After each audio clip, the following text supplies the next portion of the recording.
Right then, thank you Murray. So we got Button in second, Marquez in first, and the 2001 Austrian Grand Prix is underway.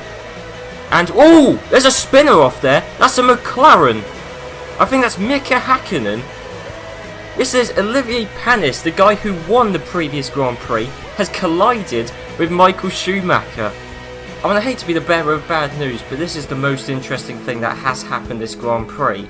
Side by side with Fernando Alonso, I think Alonso's just got the legs on the exit of the first corner, but heading up towards the second corner. Such a large straight for Michael Schumacher to be able to pull away. The way I see it, this is either going to end as a Benetton 1-2 or a race win for Michael Schumacher. All this is good news for Kimi Raikkonen and Sauber, as Raikkonen side by side with Eddie Irvine heading up towards the first corner. And there you go, Kimi Raikkonen is in a points place. Should be able to hold fourth, but I don't think Jean Alesi can hold fifth. That's Kimi Raikkonen, who's going to double the amount of points both him and Sauber are going to receive from this Grand Prix. And there you go, that is Kimi Raikkonen up into fifth place. Jenson Button, he's already won a Grand Prix this season, and I think this is going to be the second win this season for Jenson Button. Fernando Alonso in fourth, Kimi Raikkonen still in fifth, and Jean Alesi is just about going to hold on to sixth place from Eddie Irvine and Juan Pablo Montoya. Right then guys, it's PSL here, and I'm here for part 7 in my reverse grid race series on Formula 1 2001. And it's the big one, the Monaco Grand Prix. I don't even personally know what to expect. Monaco, logically, there's going to be minimal amounts of overtaking, but historically with this series so far, the past 6 Grand Prix, all of the races have been won by teams on the top half of the field, apart from the Brazilian Grand Prix, which Alonso won, and that's a track where, logically, the top team should have been on top. So, all logic has been defied only 6 races into this season, so, as I said, who knows what to expect from this Grand Prix. But Marquez starting on pole position once again, I may as well mention he's there because Murray Walker won't. Mazzacane in second, that was Luciano Berti in real life due to the whole driver switching situation, but Berti was 2.5 seconds slower than Alesi. That's why we got Mazzacane there, and Alesi's way up the field. As you can see, Alesi's all the way over there. Fernando Alonso is in 5th. He was 1.4 seconds quicker than Marquez in qualifying. So there's quite big gaps between teammates. Same for Button and Fisichella. So really, who knows? It does seem to be that there's quite big gaps between drivers within the same team. So it could come down to driver skill. But I mean, both Saubers, they're in 7th and 8th, so they're not too far away from the points paying positions. But I'm going to stop analysing this because it is impossible to predict who's going to come out on top. So instead, I'll hand you over to Murray Walker. We're in Monte Carlo for round 7 of this year's championship. Narrow roads, high walls, and very few overtaking areas make this a very difficult race for all the teams. A good start is absolutely essential if you want to be the first driver into Saint-Devote. Second on the grid is Gaston Mazzacane. Taking up 3rd position is Bernoldi. In 4th, we have Jos Verstappen. In 5th, Alonso. Jenson Button is in 6th place on the grid. Nick Heidfeld is on row 4 and in 7th position. Kimi Raikkonen, 8th. Luciano Berti in 9th spot. It's 10th place for Heinz-Harald Frentzen, 11th for Panis. Jean Alesi is in 12th. Giancarlo Fisichella is in 13th. 14th place for Jacques Villeneuve. Jarno Trulli in 15th spot. 16th for Juan Pablo Montoya. Eddie Irvine in 17th. 18th position for Ralf Schumacher. In 19th spot is Rubens Barrichello. 20th. Right, well, thank you, Murray. He didn't get to mention all the names there, but we got Marquez and Mazzacane. It's an all-arrow second row, and the 2001 Monaco Grand Prix is underway. As Murray said, it's essential to get a good run down towards the first corner, and that is exactly what Marquez has done. But Mazzacane got off to a slightly better start.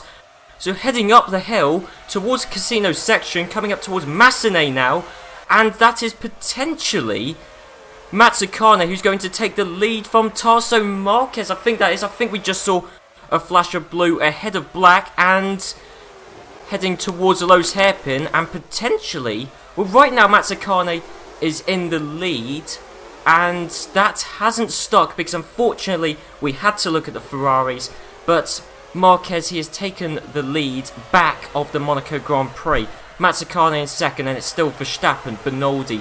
Button is in fifth, and Fernando Alonso currently is in sixth. He's still got both Saubers behind, and do you know what? Wow, I thought he was going to make a move heading into the tightest corner, I think, of this track. Well, I mean, there's a lot of tight corners, so, you know, who knows, really. Swimming pool section, still not much in the way of overtakes, although I say that. That is an Arrows who has passed Mazzacane. Jos Verstappen, impressively, has got himself into second place. Mazzacane, it looked like he's going to be leading the Grand Prix. He's now in third. And we've got Jenson Button in fifth. I thought he was closer to the back of Minoldi, but he clearly lost a bit of time on the final corner. And we've still got Fernando Alonso in sixth for the time being. But there's 19 laps. This is a 19-lap race. I think the longest lap reverse grid race I've ever done, so still a lot could happen. Well, impressively, this is one overtake we did miss actually. Jenson Button, not too long after I cut away, has passed Enrique Benoldi, so Benoldi's moving backwards. Mazzacane already has, and I think it's a matter of time before he drops out of the podium places, because Button is going very quickly right now. The only guy to have won 2 Grand Prix this season so far. He could well win his third. In fact, that is a Sauber who's getting past Fernando Alonso. Kimi Raikkonen has passed his future teammate Fernando Alonso to get himself into 6th place. Well, that's not bad indeed for Sauber. I mean, it was only very recently that Sauber started scoring points, but they could well find both of their cars scoring points at the Monaco Grand Prix. That is an achievement. I mean, fair enough, the qualifying positions did help them, but, you know, it's still an achievement to actually convert qualifying into a race result. And Jenson Button, so lucky not to have a more meaningful, more impactful collision with Mazzacane, but no, for the time being, Mazzacane is still just about in third with Button in fourth.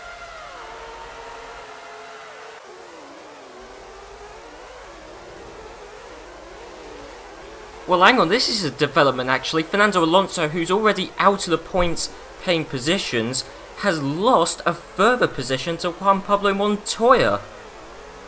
I mean, Montoya, to be fair, he didn't qualify that far down. You'd expect once you reverse the grid he'd be in about 18th place, but I think he was quite a bit higher up than that. But regardless, I wasn't expecting him to be this far up the field within just a handful of laps, but he's almost in a points paying position already. I mean, he's still going to conquer Kimi Raikkonen, Benoldi, a Jenson Button.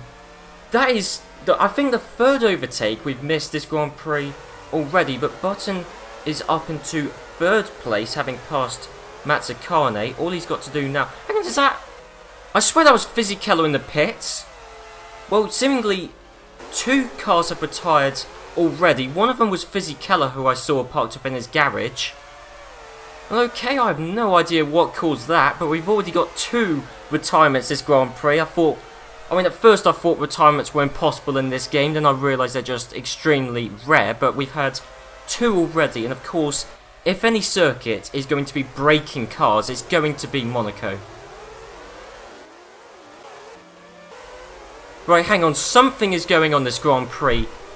Kimi Raikkonen was in the points place, he's now disappeared. I think I just saw a Sauber in a pit garage there, because Alonso's back into 6th. Montoya was charging his way through the field very quickly. He has also disappeared. So, I mean, last time I looked, we only had 18 cars left running. It still is only 18. But at this rate, we're only going to have about 10 cars finishing. It's still Marquez leading with Verstappen second and Jenson Button once again causing another crash this season. Well, you know, Button, he has very quickly been gaining a reputation for causing crashes in Brazil, Malaysia, you know, quite a few places he's been involved in crashes, and that's yet another one.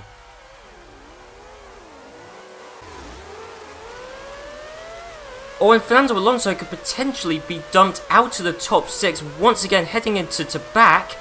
There's still side by side Jacques Villeneuve and Fernando Alonso, the swimming pool section, and Alonso has come out on top out of that. How on earth that happened? I mean, bearing in mind we're talking a BAR versus a Minardi. Sure, this is Monaco, it's a very tight, narrow track, but how Alonso has been able to keep behind Jacques Villeneuve, who's clearly going quicker, is beyond me. But I mean, then again, no, Sander Vott, I thought that is where Villeneuve was going to make his move, but no, as it turns out. But I mean, then again, having said that, we've still got Marquez leading the Grand Prix. I wasn't expecting that, to be honest. Same for Jos Verstappen in second. Button's been behind for quite a while, yet, even heading into Lowe's hairpin now, still can't get by.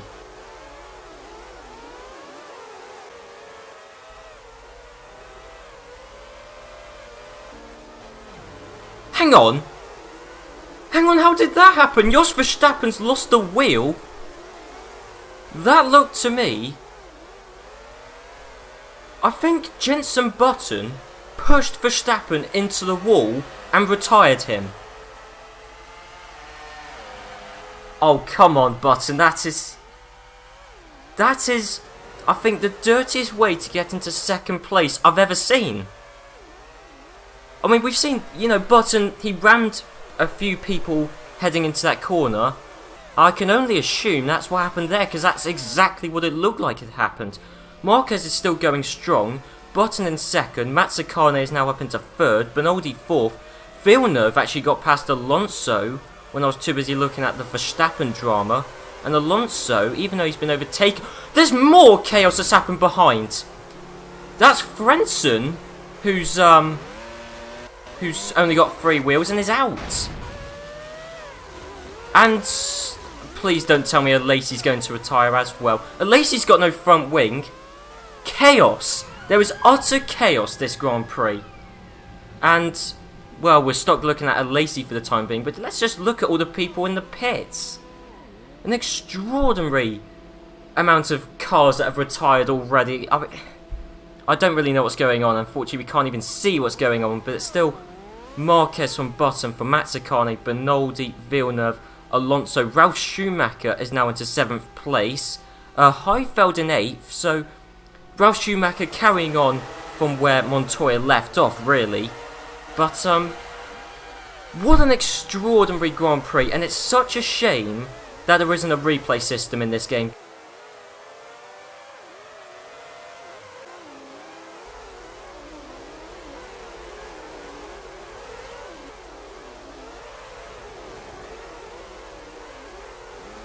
Do you know what? Fair play to Ralf Schumacher there.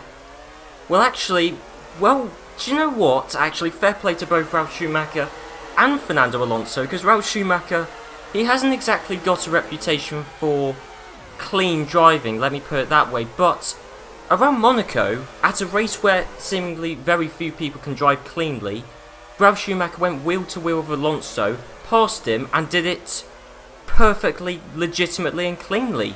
Although I'm wondering if Fernando Alonso is going to overtake Ralf Schumacher in the same clean manner, but I don't think he's going to have a chance. Oh, car's not running. Let's have a look at this. Okay, so who isn't running? Fisichella, yeah. Raikkonen, I knew that. Verstappen, Frentzen's out. Okay. And no, there's more people not running than that. There's 6 people not running. I know that there's 6 people not running. I know, yeah, because there's only 16 runners, so who are the other 2 people who retired?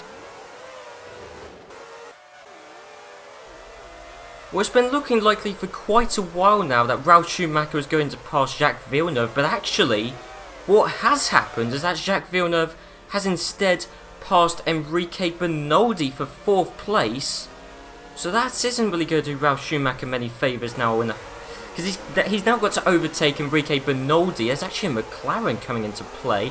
Mika Hakkinen. Hakkinen hasn't scored a point this series so far, and he's not too far away from it.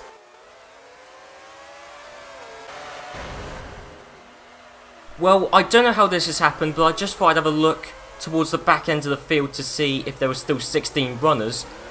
There are still 16 runners, but Bertie's got, well, not really much of a car left anymore, to be honest. No front wing, no front nose, no rear wing, nothing. I don't know how that's happened. He was at the back end of the field, so who knows? But it's still Marquez from Button, from Mazzacane, from Villeneuve, from Bernoldi, from Ralf Schumacher. Hakkinen is still struggling to get past Fernando Alonso. In fact, David Coulthard is also coming into the mix. But this really has been a crazy Grand Prix, and it's just annoying to have such an action-packed Grand Prix which we know so little about. What happened to Bertie?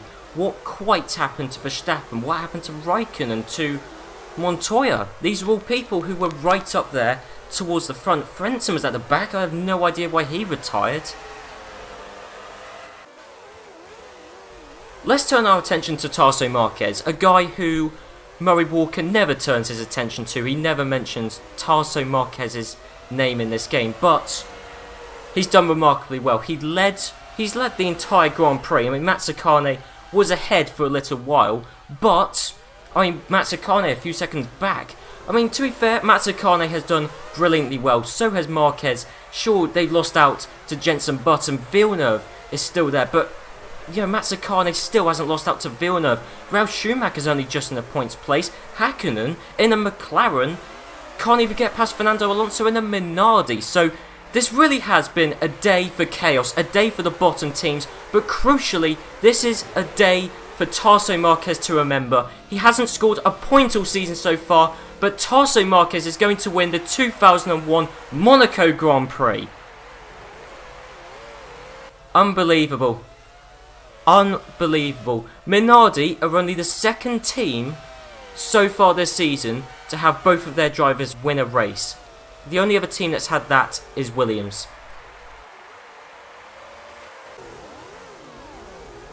Yeah, this could explain why quite a few cars retired, because Bertie has been, to be honest, in my eyes, the worst driver this season. He scored 1 point, to be fair to him, but I think his best finish outside of the points is 19th, so, well done to Bertie there. Well then, realistically, what can I say? I mean, you saw the Grand Prix I did, you saw the chaos, the destruction, at the very least, the results of the destruction which that Grand Prix caused. It's a shame we didn't see the crashes or, who instigated it, etc., because so many mysteries from that Grand Prix. Why wasn't Fisichella right up there? Why wasn't Raikkonen still competing for points? What about Montoya? What about Verstappen? What happened to Michael Schumacher and Frentzen? These are drivers who retired and we'll never know why. But let's turn our attention away from that and towards the more positive aspects. Tarso Marquez, a brilliant day for him. I don't care if you're not a Marquez fan or a Minardi fan. You've got to appreciate that Minardi, they're a team who are really struggling in 2001. And Tarso Marquez, nobody expected anything of him. Fernando Alonso's already won a Grand Prix, and that seemed to put Marquez to shame by comparison. But then Marquez, at a Grand Prix, sure, where you can easily defend your position, but at a Grand Prix where everybody was crashing left, right and centre, he survived. And he was able to keep a realistic gap between himself and Jenson Button, so he was never under threat anyway. He did better than Mazzacane, but Mazzacane, another driver who heading into this Grand Prix hadn't scored a point all season long, and then he got a podium. So on to the Drivers' Championship, and Jenson Button, unsurprisingly, is still leading it. and not only was Button the first driver to break the 20-point barrier, he's also the first driver to break the 30-point barrier this season. And then Ralf Schumacher, he may have only scored 1 point this Grand Prix, but he still overtook Olivier Panis in the championship. And it's a similar story for Jacques Villeneuve. He only scored 3 points, but he still moved up from 8th in the championship, overtaking Montoya and Fernando Alonso to be in 6th. The couple of points that Enrique Bernoldi got from this Grand Prix has meant that he's overtaken Kimi Raikkonen and Heinz-Harald Frentzen, but let's forget all of that, because the main stories are, well, firstly, Gaston Mazzacane, his first points of the season so far. He scored 4 points, so he's also there with the likes of Verstappen, Irvine and Enrique Bernoldi. But then it's Tarso Marquez. Heading into this Grand Prix, he had no points. He was the second highest driver to not have scored a point. He was only behind Mika Hakkinen, I think thanks to an 8th place finish one Grand Prix. Well, he smashed that. Forget that finish, because he won a Grand Prix, 10 points. He's now 9th in the Drivers' Championship. He's ahead of Rubens Barrichello in a Ferrari. And the staggering thing is that Minardi are dangerously close to beating Ferrari. I mean, both of their drivers are ahead of Rubens Barrichello. Barrichello only on 6 points. Fernando Alonso is on 13. Marquez is on 10. If you look in the Constructors' Championship, Minardi are now on 23 points. They're only 1 behind Ferrari. That's close to a cardinal sin in Italy. You can't have another Italian team be quicker than Ferrari. That's just like an unwritten rule. It shouldn't happen. It really shouldn't. But, you know, that's just what this Reverse Grid Race series does. It's there to just completely rewrite the rule book. Aside from that, Benetton have extended their lead in the Constructors' Championship. BAR have just overtaken Williams. Arrows did well from this Grand Prix to score a couple of points, but not quite as well as Prost, as thanks to Gaston Mazzacane's podium position, Prost went into this Grand Prix with 5 points. They're now on 9, which means they've moved up from 8th in the Constructors' standings to overtake McLaren and Arrows despite their 2 points, to be currently sitting 6th in the Constructors' Championship. But anyway guys, I hope you enjoyed this episode. If you did, be sure to leave a like, comment down below, and next time it's another one of my favourite Grand Prix on the calendar, the Canadian Grand Prix around the Circuit Gilles Villeneuve. So I'll see you then.